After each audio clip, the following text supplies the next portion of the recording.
Hello all, Game Methuselah. Well, I'm getting prepared for tonight's segment of my 4th edition D&D role-playing campaign. I know some of you already heard about this, so I was getting prepped up, and I was going to talk a little bit about the monster psychology, which I thought might be more interesting to actually just talk about it as I show you a little bit more how I prep up. Now, I keep getting redundant on this and showing you things sometimes over again with some new nuances to them to kind of make it as simple as I can so that you can produce your own adventures. And I guess you guys know by now, because I ramble all about the fact that I like running my own stuff and not using the pre-made items or any of the actual packaged programmed adventures. And I think that works better because, of course, it allows you to tailor your games to your players. I think this is where monster psychology, which I've always used, but after a video I did recently, it seemed like this was sort of a new concept to people. And it's the idea that obviously all creatures have some desire to live, and that is modified in monsters by various things, how powerful and egotistical they are. Some of them, like great dragons, might think they're unkillable. That's usually their downfall, their Achilles heel, if you would. Other creatures like undead, they're just not going to be aware, so they're not going to have a morale. They're just going to sort of fight to the bitter end and go from there. But anything that usually takes in air and bleeds usually has some preservation desire. And this, when you're designing your campaign adventures or your adventures for all your players, even if they're just knockoffs, one-offs, or whatever, allows you to up the ante of your games. And the reason is that you can basically make it so you have an army of kobolds, whatever it is, huge numbers that can face the party, even though most might be minions. But you give them a very low morale. Thusly, if the party is able to defeat a smaller quantity of them, they'll at then some point quickly retreat away. As I've said before, most creatures do not want to have a fair fight. They want to basically attack an easy prey and win from there. And that can be variable from the monster to monster. So I thought, as I showed you this little prep up here, we could continue to talk about the idea of monster psychology, which I think is very, very, very important in games, because it brings that verisimilitude that Matt likes to mention into the campaign, and it feels more realistic than just having creatures that you kick open the door and you fight, and they're going to fight to the bitter end no matter what, because they're expected to eat up certain portion of your hit points or healing potions or whatever material you have to make this campaign possible. And I don't like that. I like it when games feel like you're in a real world. And maybe those monsters that are there, you're not going to be able to beat. So maybe sometimes running or retreating at least is the wise case. Or it allows you to run in creatures that are incredibly powerful, based upon maybe where the party is, like I ran my twin displacer beasts, but people didn't know them being a matched pair. They weren't willing to fight past one of them being bloodied. Even though, of course, if they stick around, they're going to wipe the party out. But they might lose one, and they cannot afford lose one because a mated pair with kits, depending on your point of view, cannot afford to have the losses. They have to come back and take care of their kids and procreate from there. And that's important when you're building your own campaign, to keep it as realistic as possible. So I'm going to switch over now and show you, as I'm prepping up for today, what I'm doing, what I've been painting and things like that, and kind of talk to you about the concept of what kind of psychology you might see in different creatures. And in this case, they're going to be beholders. So we'll go from there. Until we have a chance to speak again, everyone be safe. Get ready for the new role-playing adventure that's going to start here in November. And get your characters prepared. Until then, fight to me devils fight, for I hate peace, and game on. Okay, we're getting ready to prep up. So as I had mentioned to you, from our last adventure, if you follow me at all on Twitter, they battled the lizard men and were able to close the dimensional gate that was allowing them to bring the old ones in from a farther realm to reinforce up their army. So I decided, well, what is it that the dwarves do? They mine. And of course, the dwarves always overmine, go too deeply, and discover, well, you've read all Lord of the Rings, something bad and evil below. Well, I didn't want it to be a Balrog. That's so you know, déclassé and has been done. And of course, I'll do it again. But I wanted to do something that would be classically scary and potentially evil and powerful, but yet obviously still work within the realms of the party.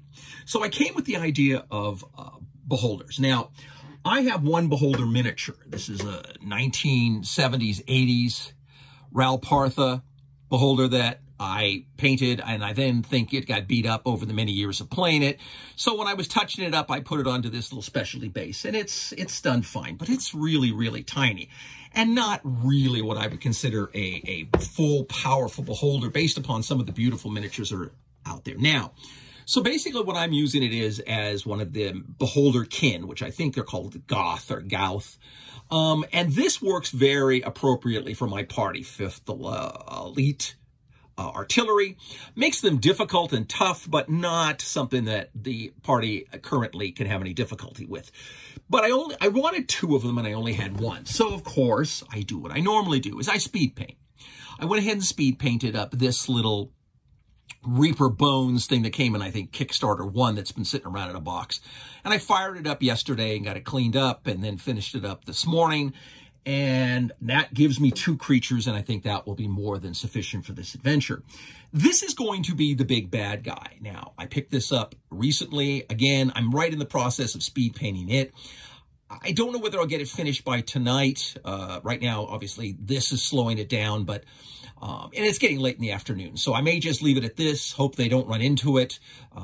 If I have time, then maybe I'll flock the base or whatnot. But what this could be is many things. It is the WizKids Zombie Beholder, which is about one of the few you can get. Very inexpensive and really not too bad. I would have cleaned them up a little bit better if I really wanted to spend time, but I had all of this morning to basically get this done. So I just threw a light gray before I went to bed last night, base coat on it, then got up this morning and painted in the blue, gave it a black wash, and then dry brushed it white to make it look sort of ghostly. This is kind of how I would do Wraiths and Banshees and Spectres back in the day before a lot of the clear miniatures came out, which I really love. But it does a lot of interesting things that make it valuable for me, and I will show you. Since I really haven't decided what the big bad guy is going to be, and oh, by the way, spoiler alert, I could have players of mine who are watching, so I don't want to necessarily give it all away, even though I'm going to tell them tonight to not watch. You know how it goes. People always sometimes like to look behind the curtain. Anyway, so the Beholder Gouths you've seen could indeed even be, as you look over here, the Beholder Eye of Frost. I really don't like that. If I was going to make a Beholder Eye of Frost, I think I'd actually go into the detail and paint the beautiful blue eyes and the color factor and make it more white than sort of this grayish color. And make it look a little bit more alive with an internal mouth and the like. So it's likely not going to be that, but the ones that are here and the ones that it's likely going to be are one of the 2. As you've seen the way I painted it and how it kind of looks, I really like this Ghost Beholder. And that's kind of how I painted the item. It also could be the Eye of Shadow, which is a beholder that tends to travel invisible and move back and forth. And it's kind of hard to know what exactly he might look like. But it could look very much like something like a Shade or something like that. And I think both of these work well. Now, I was going to add some Grimlocks because I have them, and I think those would be nice things to have as like beholder minions, especially in a lair where you don't know, maybe they're an undead. My idea is that essentially these younger beholder kin have found some ancient beholder, and they're trying to either resurrect it or at least worship it or utilize it, or whatever combination of things that can come up. And these are all things that obviously I don't want to detail as much here as I'm going to obviously in the encounter, but I'm trying to keep it as vague and allowing you to sort of look at it and do the things you want. Now, the levels on these in 4th edition are way too high. Now, I will dumb these down because that's very easy to do with the DMG in 4th edition to appropriate levels for the campaign I'm currently running and the character's level.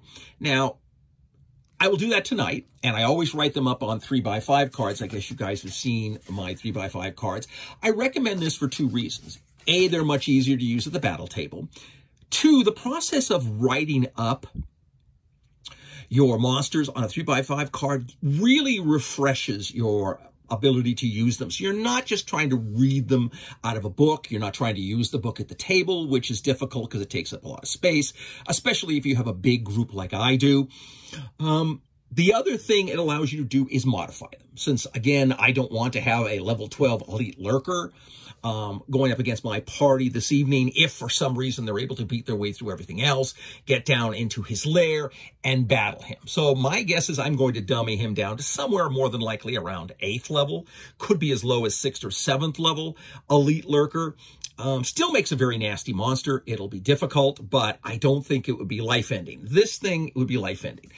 I really think, though, that maybe I would like to use the Ghost Beholder possibly as well.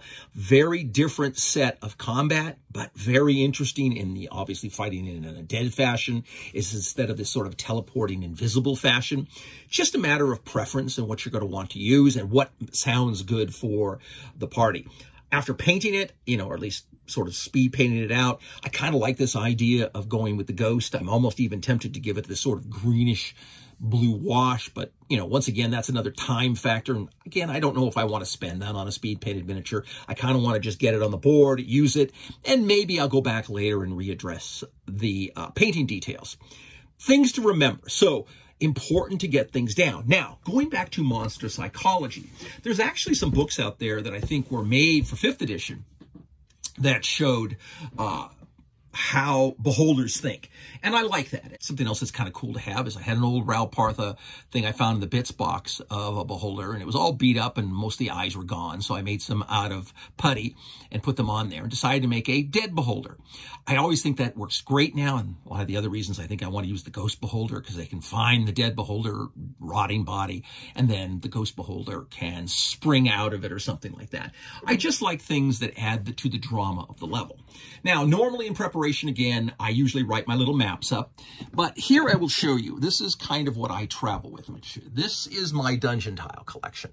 Now, it's really, as dungeon tile collections go, not really that big of a deal. It's pretty small, but even this, even made in the new material, which is substantially lighter and easier, it's a lot of weight. It's a very difficult thing to carry, and I would normally take all of this with me. So what I normally do now is I sit down and map everything out, or in this case, I might pull it out and start setting things up so I can see the stairwells and the like, and get that down. But then what I want to do is get just the amount I'm going to need so I can put it into this case here, which is substantially smaller and easier for me to carry. And as I get older, I do appreciate the fact that even though this doesn't weigh 100 pounds, it's heavy. And carrying it, in addition to carrying miniatures, in addition to carrying my rule books, in addition to carrying everything else, just makes the job more daunting. So anything I can do to make my life a little easier, I do. Doing monster psychology. Beholders are very vain. They're very likely to have the Achilles heel of thinking that they're better. So by the time they realize that they should run, it likely might be too late for them. So it becomes something to just keep in mind when you're looking at the psychology. Psychology should be different for all your creatures. Monster, goblins, kobolds, orcs are going to have a much lower morale than creatures that are demonic. I mean, worst thing that's going to happen is you're going to get teleported back to your demonic realm. Most demons are not going to be too afraid to fight you to the death. Where obviously living creatures, much different. And of course, doing that allows for different types of risk variables that you can modify in your campaign. Follow me on Twitter and you'll likely see the effect of what I was able to put out as far as using my dungeon tiles, using the initial beholder conflict, and see how the game goes from here. And hopefully when there's more there, you can utilize some of this for your own. But again, if you're using modules, always think, look, add more monsters to your module, like especially if they're lowly monsters like goblins or kobolds or whatnot, and then just give them a morale. So at a certain point, they just break. That allows you to have a very dramatic initial battle where it looks very fearful for the party, very dangerous. The party could be worried that they're all going to get wiped out because there's too many of these bad guys. But immediately when the battle gets joined, they start getting some serious casualties into the monsters will bail. They actually end up getting more experience because it's a larger group of monsters, which I also think is a benefit for moving your party forward and having your characters go up in level quicker than they might normally, which I actually like. And it allows you to potentially put in better treasures. And more importantly, to change it from something that just feels like it's a game, you're just, opening the pages, reading the book. The players roll the dice until they win or lose, and then they move on, as opposed to a role-playing campaign adventure where the players are actually dramatically determining the outcomes of their fate and where the future of their game will go and where the next adventure will take them. That makes your game substantially more exciting and interesting, and I think you'll enjoy it more. Try it out. So hope that's of some assistance. Keep an eye out here, and we'll do some more stuff as soon as I can. Hope everyone's safe out there, and we'll talk to you soon. So game on, everyone. I just want to give you a quick post-mortem on the game that we just watched. As it turned out, and this often is very, very common in battles, and you don't expect it as a DM, but it often happens. The first encounter against the two Beholderkin and the three little minions really turned out to be a very tough battle. Party had a hard time. They ended up with some situations where they missed movements and almost fell to their death down the chasm, or sort of hanging on by their fingertips. And the monsters put up a really good fight, and it was a very, very intriguing battle. The party almost withdrew. In fact, one of the players did withdraw because he was on a time constraint, and he thought the whole adventure was going to end and they were going to go back. But the others decided to forage on. They ran into the Ghost Beholder. And the Ghost Beholder, which I thought was going to be incredibly nasty, got wiped out. And that happens often because the one thing about it, and I used to call this the ogre effect, because the first time I usually ran ogres with adventuring groups at low level, they usually just slaughtered one ogre, because no matter how tough one creature is, it's still only one creature.